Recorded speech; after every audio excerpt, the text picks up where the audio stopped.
Okay, here's another example. This is one of the hardest ones when you have to find the rate. In other words, at what interest rate must you invest $20,000, that's our principal, to have an ending balance, that's our amount, $84,000 at the end of 12 years, that's our time, and assume that interest is compounded monthly, so that's our n is 12.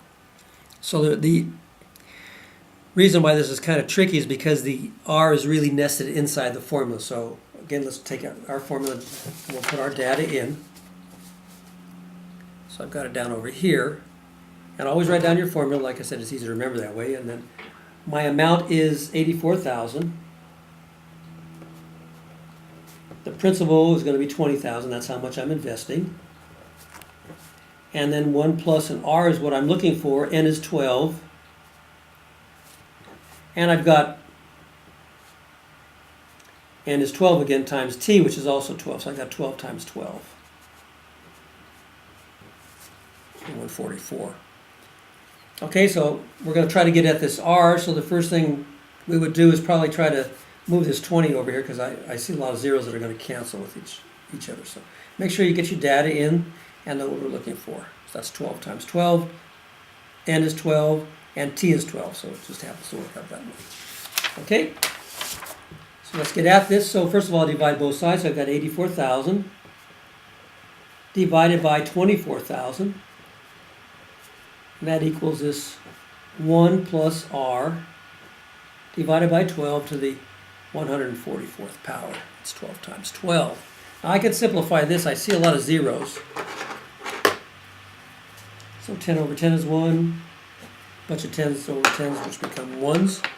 And I think 84 over 20, oh, 20,000, excuse me. Divide both sides by 20,000, pardon me. So 84 divided by 20, I think I can simplify that. I know 4 goes into 84 21 times and 4 goes into 25 times. So this simplifies to be 21 divided by 5, and that equals 1 plus r over 12 to the 144th power. Now I want to have just this r by itself, so I got to deal with this. So since square roots are 1 to 1, we can take the square root of both sides or take the nth root of both sides, and it's still going to work out that the left side equals the right side. So what I'm going to do is I'll put a bracket around both sides, and I'm going to raise them to the power that will make this 1, which will be 1 over 144. 1 over 144 times 144 over 1 is just 1 over 1. But I have to do that to both sides, so I raise both sides to the 1 over 144th power. So this becomes just 21 over 5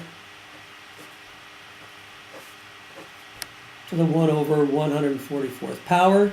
And that equals, now this is just 1, so now I just have 1 plus r over 12 to the first power, which is just that. Okay? Then I'll subtract 1 from both sides. 21 over 5 to the 1 over 144th power minus 1 equals r over 12. And then in order to solve for r, I just have to multiply both sides by 12.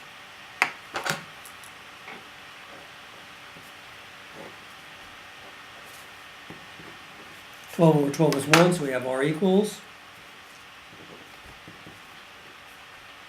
12 times 21 over 5 to the 1 over 144th power minus 1. That's all times 12. So now we're ready to put in our calculator. So that's a doozy. That's a lot of good algebra. So let's see if we can work this thing out. So first of all, I'll take 12 times parentheses. And then I need a parentheses around this because I'm going to raise it to the 144th power, so I've got that written in. So parentheses, 21 over 5. Put a parentheses around that. And then we're going to raise that, so I need a caret and a parentheses, and that's going to be 1 over 144. So we'd actually need a parentheses around this also. 1 divided by 144, parentheses. Okay, and that should take care of that, and then minus 1, parentheses.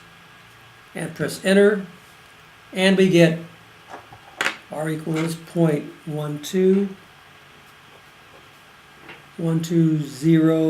looks like 0, if we round it off, that's an 8, so I can make that 0.2, equals r.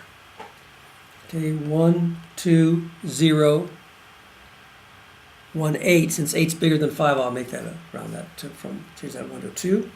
And then if we change it to percentage, we move our decimal point 2 places to the right, we have 12.02% equals R. So there's your rate. So that's a tough one, okay?